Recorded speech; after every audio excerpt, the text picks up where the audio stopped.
The Ashford Tower lobby was everything money could build.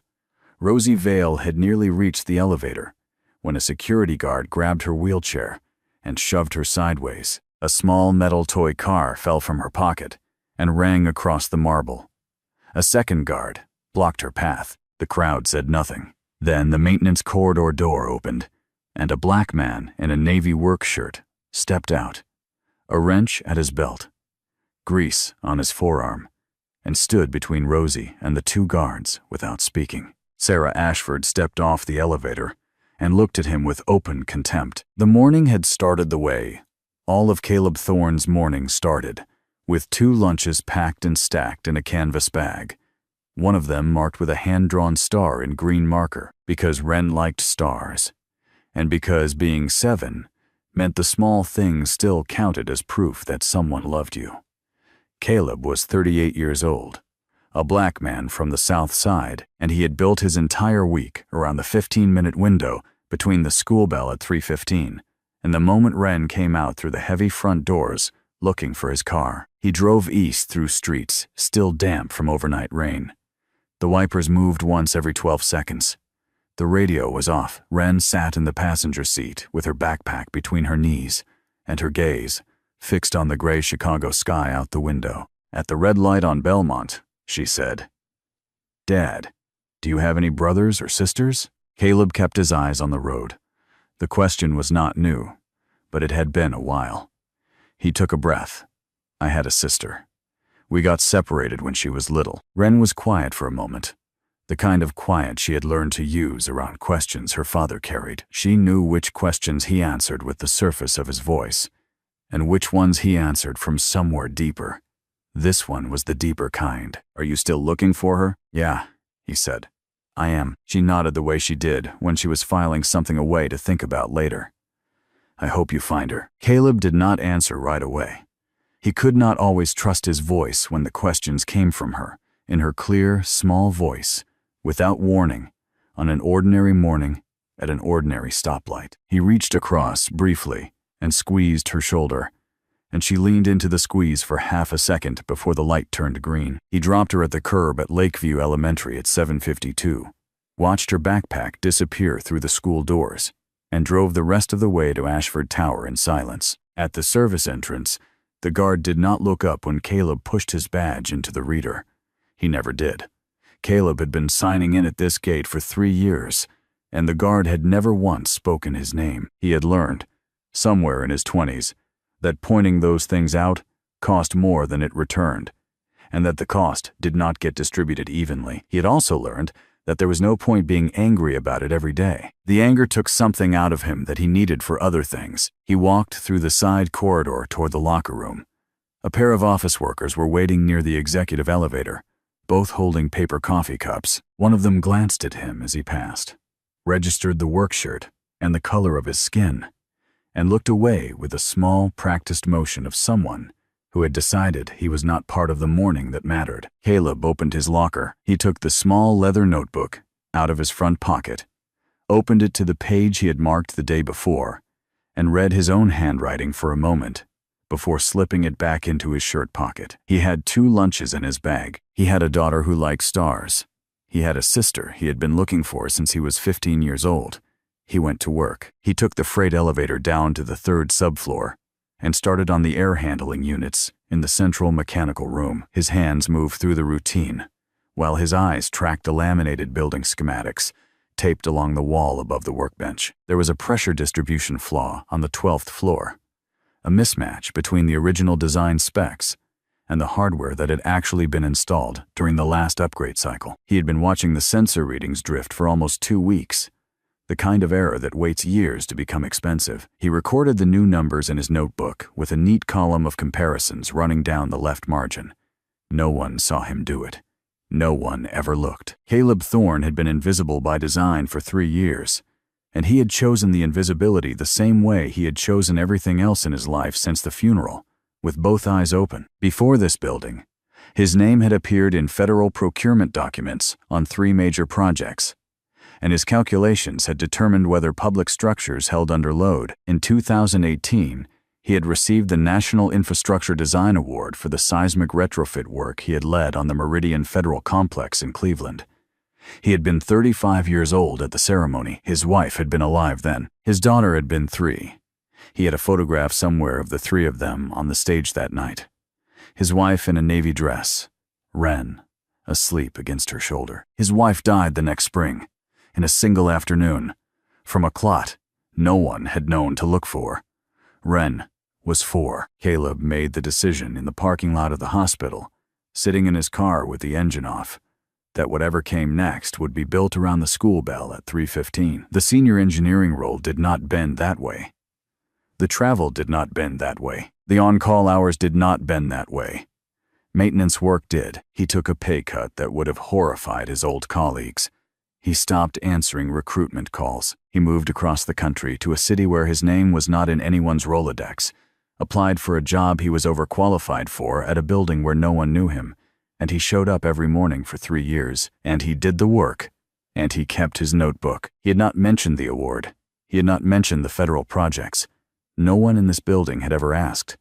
Part of that was the work he had chosen. Part of it, he knew without needing to belabor the point, was the work shirt and the color of his hands, and the assumption that came packaged with both. He had learned to wear the assumption like a coat. It was warmer than people expected. 2 contracted engineers walked past the open mechanical room door without acknowledging him. As they passed, one of them said, loud enough to carry, "The maintenance guys just need to know which end of the wrench is which. Don't let them anywhere near the actual systems." The other laughed. Caleb did not look up. He had heard that joke in various forms for 3 years now. Sometimes about maintenance workers in general, sometimes more specifically about him. He had stopped grading the variants. The variants were always the same shape underneath the surface. Even when the surface changed, he had decided, a long time ago, that the only response that would not cost him anything was no response at all. His phone vibrated in his pocket. A message from Wren's teacher. And W. Wren was selected to display her drawing in the front hallway this week. Just wanted to share. He read it twice. He smiled, briefly, a small, private smile that he did not let anyone see, and slid the phone back into his pocket. 3 subfloors up, on the lobby level, a different morning was beginning, and a different woman was being made to wait. Rosie Vale arrived at Ashford Tower at 9:45 for a meeting that had been pushed back an hour without explanation. She waited in the VIP lounge near the elevator bank and did not complain about the delay. She was 28 years old, white, with light brown hair pulled back simply, and she had spent enough of her life learning the geography of buildings that were not built with her in mind to recognize the particular shape of the delay she was being given. Someone upstairs had decided her appointment was elastic. She had decided, a long time ago, that she would not perform indignation about it. A young attendant named Grace brought a glass of water on a small tray. Rosie read the lanyard at her hip and looked up. "Thank you, Grace," she said. "How long have you been here?" Grace blinked, the way people sometimes blinked at being addressed as themselves in the middle of a working day. 2 months, ma'am." "It's a beautiful building," Rosie said. "I imagine it's complicated to keep running." Grace smiled, slowly, the smile of a person who had received something she had not been expecting. "It is," she said. "Thank you for asking." She walked back toward her station with a slightly different posture than she had walked over with. Rosie watched her go. Then she reached into the inside pocket of her wool jacket and took out a small metal toy car. It was the size of a large grape, painted red once, but mostly the color of bare metal now, with one wheel that had lost all its paint from being rubbed by a child's thumb for 23 years. She set it on her lap and ran the pad of her thumb along the underside. There was a groove there, almost imperceptible. 2 small, scratched letters that she had memorized with her fingers, long before she had ever memorized them with her eyes. She did not remember much from before Gerald Vale had found her. She had fragments. A road, a sound she did not have a name for, a voice very close to her ear saying, "Times, stay still, stay still." Then, a hospital room with a window too high to see out of, and the toy car already in her hand when she woke up. Gerald had pulled a chair up to her bed and stayed for 3 hours without being asked. He had come back the next morning, and the morning after that, until eventually he had not gone home. He had adopted her at 31 and raised her alone. He had told her, gently and consistently, that there had been someone before him, a brother. The hospital records had mentioned a teenage boy at the scene. Gerald had tried for years to find him. He had never had enough to go on. The boy's name had not been in the file. She was 28 now. She had never once left the toy car behind, even on the days when carrying it felt foolish. The elevator chimed. Sarah Ashford stepped out of it at 10:15 sharp, a charcoal suit. 8 people behind her, phone already open in her hand. Derek Moss met her at the glass doors with the practiced smile of a man who had learned that appearing collegial was more useful than being liked. He was 44, slightly soft in the shoulders, with a corporate handshake that arrived a half-second before it was wanted. His eyes moved briefly to Rosie's wheelchair, registered it, and moved on. A moment later, as a custodian in a gray uniform pushed a cleaning cart across the marble, Derek's eyes moved to him, registered the dark skin and the cart, and moved on, in exactly the same way, with exactly the same practiced indifference. Rosie noticed. She did not say anything. She filed it. The leadership meeting opened on the 31st floor at 10:20. Sarah took her seat at the head of the long glass table. Derek took the chair to her right, and a screen on the far wall was already cued to the first slide of the deck Sarah had been refining for 6 weeks. The proposal was clean. Replacing the in-house maintenance team with a third-party vendor would reduce operating costs by approximately 30%, with full transition possible inside a single quarter. The contracts had been drafted. The legal review was almost complete. Sarah presented it without ceremony, in the flat, efficient voice she used for things she expected to pass without debate. Derek nodded with the enthusiasm of someone who had quietly written half the plan himself, because he had. The vendor at the top of the recommended list was operated by his first cousin, a fact he had not disclosed to anyone in the room, or in human resources, or anywhere else that would have caused a problem. The compensation structure between them had already been mapped out over a series of dinners that did not appear on any expense report. All Derek needed was the decision. He waited for the right moment, and then he said, with the casual confidence of a man who had said similar things in similar rooms many times before, "Honestly, most of the in-house roster is unskilled labor anyway. Wrench and broom. We're not losing institutional knowledge. We're losing overhead." The phrase moved through the room without resistance. 3 people at the table nodded. One wrote it down. Nolan Reed, the youngest director by almost a decade, did not nod. He was 31, recently promoted, and had spent the previous week reviewing the building's full personnel files for an unrelated project.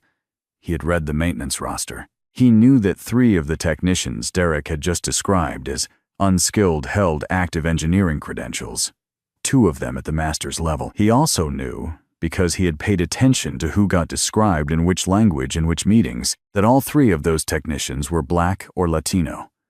The roster had a clear pattern. Derek's vocabulary had a clear pattern. The 2 patterns lined up neatly enough that Nolan had stopped pretending they were unrelated. He did not say any of this. He wrote a small, careful note in the margin of his legal pad, in handwriting too small for anyone nearby to read, and kept his pen moving. He had been at the company for 3 years and had spent most of that time learning when to push back and when to wait. This was a wait. The room was not interested in hearing him today, but he had photographed Derek's slide deck before walking in, and he had a copy of the maintenance roster in his desk drawer, and he had the email chain Derek had sent the week before. He would not need today. He might need tomorrow. Derek moved on to the transition timeline. The slide changed. Sarah took a sip of water. 2 floors below, in the ductwork corridor along the east wall, Caleb was replacing a damper actuator. Fragments of the meeting drifted down through the return vent above his head, distorted by the metal but clear enough in the pauses. He heard times in-house maintenance team. He heard times replaced. He heard times single quarter. He heard times unskilled labor. And he heard the small chorus of approving murmurs that followed it. He finished the actuator. He replaced the access panel. He signed the log. He moved to the next item on his shift list.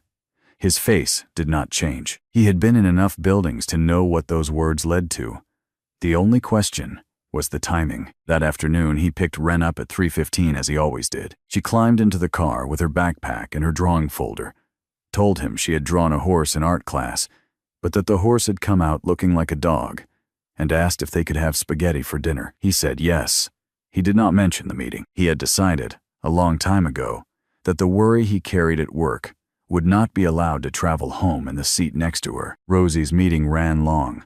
By the time it ended, she had been at the tower for almost 3 hours, and her chair had been parked in 5 different rooms on 3 different floors. When she finally crossed the lobby toward the front entrance at 1:50 in the afternoon, she was tired, in the particular way that days like this made her tired. Not in her arms, in her jaw. The wheel of her chair caught the raised brass edging of the VIP carpet near the elevator bank and stopped. The carpet had been installed 3 months earlier by a designer who had not used a wheelchair in her life and had not asked anyone who did. Rosie shifted her weight and tried to roll over it. The brass held. Garrett, the head of lobby security, appeared at her side fast enough to indicate he had been watching from across the room. He was a heavy man in his early 50s with a flat haircut and a voice he used at volume, on purpose, because the volume was part of the point. He let the next sentence carry. "Ma'am, this section is reserved for executive and VIP access. There's an alternate corridor on the north side." "That corridor is under maintenance," Rosie said evenly. "The front desk directed me this way when I came in." Garrett exhaled, with visible patience, performed for the lobby. "I'm not responsible for what the front desk said. I'm responsible for this area. You'll need to find another route." Before she could answer, he reached down, took hold of both armrests of her chair, and pulled, hard, sideways, with more force than the situation required. The chair lurched. Rosie pitched to the right and caught herself against the armrest. Her jacket pocket swung open. The small metal toy car tumbled out and struck the marble with a clear, bright sound, and rolled almost 20 feet across the polished stone, before coming to rest near a cluster of people at the reception desk, who all looked down at it and did not move. Rosie watched it go. Her composure, worn carefully every day for 23 years, had a crack in it now. The second guard, younger, stepped in front of her chair. The lobby went quiet in the particular way lobbies went quiet when something was happening that they had not been built to witness. The maintenance corridor door opened. Caleb stepped out. He took in the scene in a single sweep, the way he took in any system before he touched it. The toy car alone on the marble, 20 feet from anyone. The woman in the wheelchair with her hand against an empty pocket. The 2 guards, one in front, one beside. Garrett's stance. The angle of the dome camera overhead. He walked to the toy car first. He bent, picked it up, and felt the weight of it sit in his palm, and something moved behind his ribs that he did not have time to name yet. He walked to the wheelchair, put the car into Rosie's open hand without speaking, and then turned and placed himself between her and the second guard. Garrett looked at him from boots to shoulders. The tool belt, the wrench, the dark skin, the unbothered face, and a half-smile moved across his mouth. "Back to the basement, buddy," he said. "This isn't your business." Caleb did not answer. Garrett took a step forward and put both hands flat on Caleb's shoulders and pushed. Caleb's boots did not move. Garrett pushed again, harder, with his weight behind it. Caleb's boots stayed exactly where they were. The lobby went still. Caleb turned his head slightly toward Garrett and spoke at a volume calibrated for the people within 10 feet. "You just shoved a wheelchair with a person in it," he said. "The camera above the reception desk has been recording since you walked over. You want to keep going?" Garrett's eyes flicked up to the dome camera near the ceiling. Its small red light was steady. His hands came off Caleb's shoulders, slowly, as if he were considering them. Caleb turned back to Rosie. He bent slightly so his face was closer to hers. "Are you all right?" he asked, in a different voice. Lower, the working voice gone. She nodded once. Her hand was tight around the toy car. He straightened. He looked at Garrett and at the second guard, and then he put his hand on the push handle at the back of the wheelchair and walked. He pushed Rosie straight across the VIP carpet, past the lounge chairs, past the reception desk, directly toward the elevator bank. He did not ask permission. He did not look back. Neither guard stopped him. Sarah Ashford, halfway across the room, had stopped mid-handshake with one of the European partners she had come down to escort to lunch. She watched Caleb reach the elevator, press the call button, then step aside so Rosie could enter first. She watched him hold the door. She watched the door close. She had seen thousands of people pass through this lobby over the years, and she had a quick and accurate set of categories for all of them.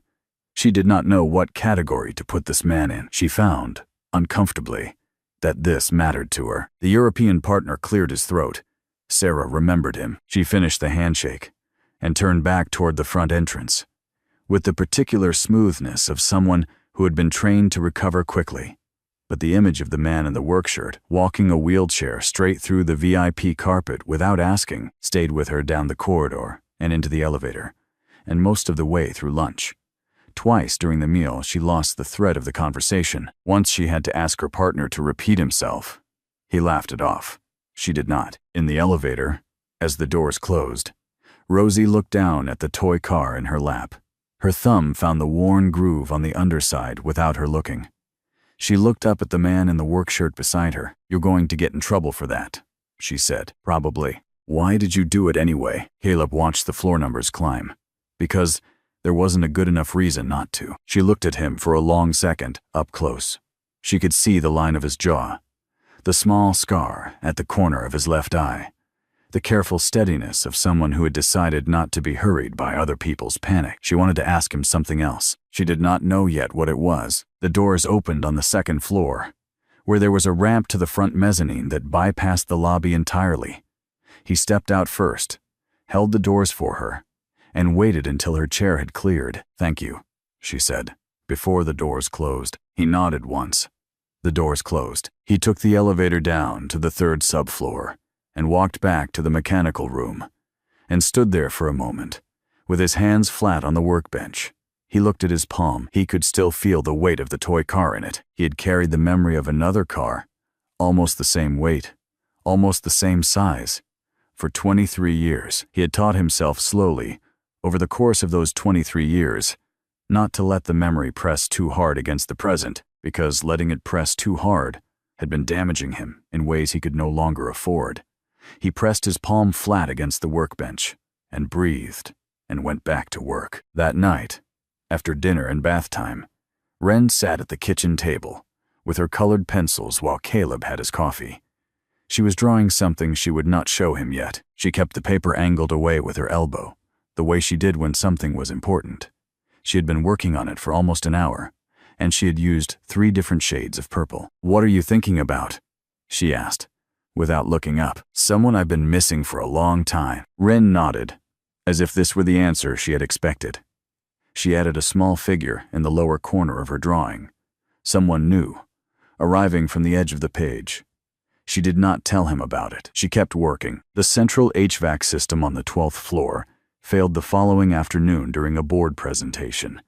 The temperature in the main conference room climbed 5 degrees in 20 minutes and continued climbing. 3 engineers from the contracted maintenance firm stood at the control panel for 23 minutes and did not resolve anything. They cycled the system twice.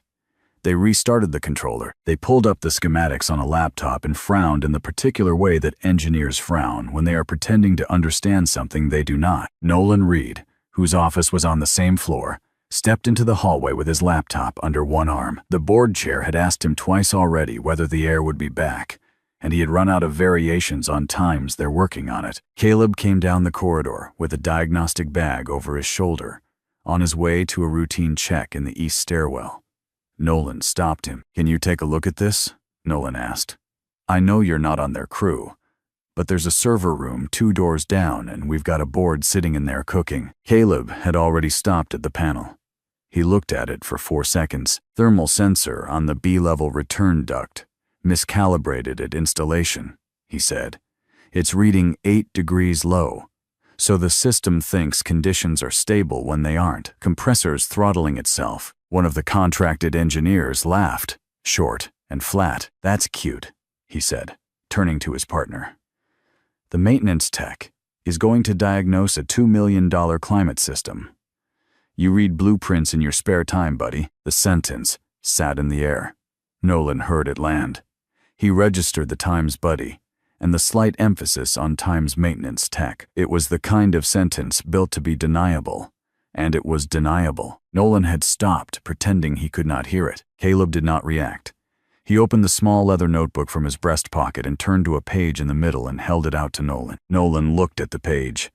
It was a detailed schematic of the 12th floor HVAC system, drawn in a tight, clean hand, accurate to scale, with the location of the miscalibrated sensor circled in red, and a note in the margin dated 6 days earlier. Return duct B level. Calibration drift. Confirm and recalibrate. Caleb closed the notebook.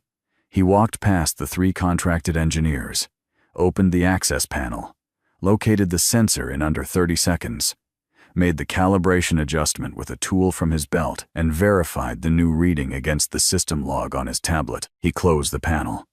The compressor on the wall above them shifted tone and settled into its normal hum. The temperature indicators ticked back, one by one. 9 minutes total. The 3 contracted engineers did not speak. Nolan was still holding the notebook. He turned back through the previous pages. What he found there was not the record of a maintenance technician. Each page was dense, with notation. Schematics, drawn to scale. Pressure readings cross-referenced against manufacturer specifications. Load calculations that ran several layers deeper than anything required for routine upkeep. Handwritten, methodical. The work of someone who had been doing this kind of thinking for a long time at a much higher level than the badge on his chest suggested. "Hey," Nolan called. "Can I keep this for 10 minutes? Caleb stopped at the end of the corridor. He looked back. He looked at Nolan's face for a long moment. 10 minutes, he said. Nolan took the notebook to his office and photographed 12 pages with his phone. Because he understood that asking out loud would close a door, he was not sure he wanted closed. Rosie had finished a call in the corridor and had turned at the sound of the panel door. She watched through the glass partition as Caleb worked, hands deliberate, no wasted motion, the posture of someone for whom this was a fraction of what he was trained for. She watched the contracted engineers fail to meet his eyes when he passed them. She looked down at the toy car in her jacket pocket. She had been carrying a question since the elevator the day before, and the question had a shape now, even if it did not yet have words. The termination report, bearing Caleb Thorne's name, was submitted to the Human Resources System at 2:47 that afternoon. 2 days after the lobby incident, Derek Moss filed it under his own operational authority. It cited obstruction of security personnel and interference with authorized building protocol. It recommended immediate separation without severance consideration. Derek wrote it in under 20 minutes, which left him time to make 3 other calls before the end of the business day. Sarah Ashford received it as one of 12 operational approvals bundled for her review at 3:15. She signed it in a 3-minute window between calls because it had come through Derek's desk, and Derek's desk was supposed to handle this kind of thing correctly. She did not read it word by word. She would return to this fact later, when she had more time, and she would not like what she found. Caleb found the envelope in his locker at the end of his shift. He stood in the empty changing room and read the letter once, then a second time, then folded it in thirds and put it in his front pocket beside his notebook. He sat down on the bench for about a minute, hands on his knees. The fluorescent light above the lockers buzzed faintly. Then he stood up, completed the last 2 items on his maintenance log, because he was not a man who left things unfinished, and returned his diagnostic equipment to the storage room before clearing his locker. He took down a small photograph that had been taped to the inside of his locker door for 3 years. It was worn at the edges from the corner of his thumb, passing over it every morning. A little girl with brown hair and a gap-toothed smile, 4 years old, laughing at whoever was holding the camera. He looked at it the way you look at something that has been a fixed point for 23 years, then slid it into his wallet behind his license. He shouldered his canvas bag and walked out. Nolan Reed was waiting for him at the end of the corridor. He fell into step beside him and kept his voice low. "I know about the termination report," Nolan said. "I also know it was filed 16 minutes after you intervened in the lobby. That's not an investigation. That's a response." "That's not your problem," Caleb said. "I looked you up," Nolan said. "C. Thorne, National Infrastructure Design Award, 2018. Lead engineer, Meridian Federal Complex. The retrofit on the south wing of the Cleveland courthouse is in 2 textbooks I had in school. Caleb stopped walking. He turned and looked at Nolan for a long moment, without confirmation, without denial, and then he walked on. Rosie heard the news from Grace, who told her with the careful, half-apologetic tone of someone who felt responsible for what she was passing on. The maintenance worker. The one who helped you in the lobby, they let him go this morning. Rosie was very still. For what reason? The report said, obstruction of security staff. Rosie said nothing for several seconds. She was looking at the middle distance, at something that was not there. Then she took out her phone and stepped into the empty conference room and closed the door behind her. Gerald Vale picked up on the second ring. He was 68 years old, and the sound of her voice, even when it was level, told him what kind of call this was before she had said 3 words. "Dad," she said, "I need you to do something." "Tell me," she told him. She spoke for almost 4 minutes without stopping, the toy car still in her hand. When she finished, Gerald was quiet for a long moment. Then he said, "All right." That was all he said, because it was all that needed to be said, and because the next conversation he had was with his attorney. Caleb walked out of the Ashford Towers main entrance at 4:54 in the afternoon. The October air had sharpened since morning, and the low sun turned the building's glass face amber. He stopped at the top of the entrance steps and looked back through the lobby doors for 1 second. Then he walked down to the sidewalk. "Caleb." He turned. Rosie was on the pavement near the curb, her breath making small shapes in the cold air. She had moved fast. He had not heard her come out behind him. "You lost your job because of me," she said. "I lost my job because I made a choice. Those aren't the same thing." She held his gaze. "Can I ask you something?" She reached into her jacket and brought out the small metal toy car. She held it up between them. "There are letters carved into the bottom of this," she said. "They've been there as long as I can remember. I've never asked anyone what they meant. I always thought I would know when it mattered." She turned the car over in the thin afternoon light. Caleb looked at it. He had been carrying a version of this image in his memory for more than 2 decades. A toy car slightly too large for a small child's fist. Bought at a hardware store on Dempster Street in Evanston for $4 and change. On a Saturday afternoon when he was 15 years old, he had scratched the letters into the underside himself with his pocket knife. Crouching on the carpet of the bedroom he shared with his 5-year-old sister, while she napped on the lower bunk. "C is for Caleb," he said. His voice came out quieter than he meant it to. "R is for Rosie. I put them there the day she turned 5. Rosie's hand tightened, slowly, around the car. She looked at the letters on the underside, then at him, then at the letters again, as if the second look would tell her something the first one had missed. It did not. "Your sister," she said. Her name was Rosie. The street noise around them, the buses, the voices. A delivery truck braking at the corner, compressed, and pulled away. They stood inside it as if they had stepped into a different kind of space. Caleb lowered himself slowly until he was on one knee on the cold sidewalk, level with her face. He did not speak. He just looked at her, the shape of her face, the line of her jaw, the way she held herself completely still over something that was very much not still at all. He had imagined this moment in the rationed way you allow yourself to imagine things you do not fully trust yourself to want. He had not imagined it on a sidewalk in October. Rosie pulled out her phone with her free hand and scrolled to a scanned photograph Gerald had found in her hospital belongings when she was 6. A child in a striped shirt, holding a toy car up toward the camera with both hands, laughing. Caleb pulled the small photograph from his wallet and held it up. The same child, the same car, the same outstretched arms. He turned his face briefly toward the street, toward nothing in particular, and was quiet for a long time. He had not let himself want this in a fully formed way in a very long time. Sarah Ashford, from a window on the 2nd floor, looked down at the plaza. The man from the lobby was on one knee in front of the woman in the wheelchair. Both of them were completely still. She did not understand what she was watching. She stayed at the glass longer than she had expected to. 2 days later, the executive conference room on the 31st floor was fuller than it had been in months. The doors opened. Gerald Vale walked in, unhurried, with his attorney on one side and Rosie behind him. Derek Moss, who was already recommending an immediate legal counter-response, stopped mid-sentence. Gerald sat across from Sarah. He set his hands flat on the table. "I'm not here to negotiate terms," he said. "I'm here to answer the question you've been trying to answer for 2 days. 3 days ago, my daughter was physically pushed by 2 of your security personnel.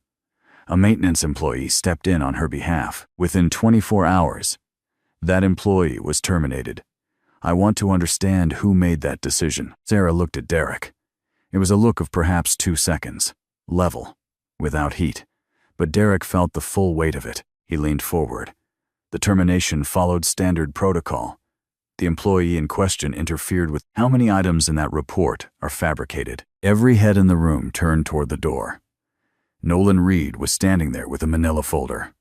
He walked to the table, set it in front of Sarah, and took a position to the side. Inside the folder were 3 documents.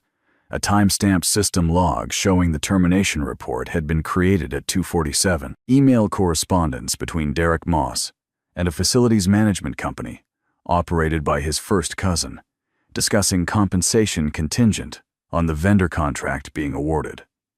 A summary of the lobby camera footage. The report was filed at 2:47, Nolan said. Caleb Thorne intervened in the lobby at 2:31. 16 minutes. Not enough time for a review.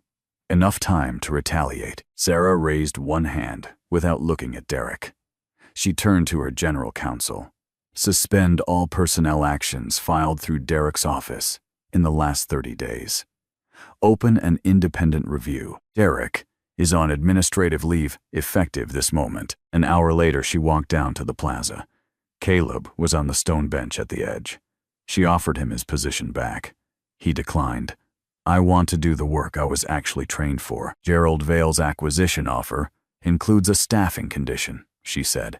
"Director of Engineering, someone qualified to address the 12th floor pressure mismatch and the load-bearing issue your predecessor's contractor signed off on without verifying in 2019. She paused. "His daughter mentioned you." Caleb stood. They shook hands. 2 weeks later, in a quiet Italian restaurant in Lincoln Park, Gerald, Caleb, Wren, and Rosie sat at a table together. Wren was wearing the sweater with the horse on it. Gerald stood when they came in, looked at Caleb the way you look at someone you know a great deal about without ever having met, and said, "Thank you for what you did in the lobby." Caleb said, "I didn't know who she was." Gerald said, "I know, that's why I'm thanking you." Wren slid a purple crayon drawing across the table to Rosie. A house with a blue roof. 4 figures out front. 1 in a wheelchair. "I drew everyone. That one's you." Rosie looked at it for a long time, then set it carefully beside her water glass. "It's perfect." Sarah came by at 8:15, did not sit, and set a sealed envelope near Caleb's coffee cup. No rush. Late that night, after Wren had fallen asleep in the car, Caleb opened the envelope at his kitchen table. Director of Engineering, Ashford Capital Group. He signed it, turned off the light, and stood for a while outside Wren's door listening to the slow, even sound of her breathing, the breathing of someone who had no idea anything was ever missing. Neither of them had been looking, but the right thing had found them anyway.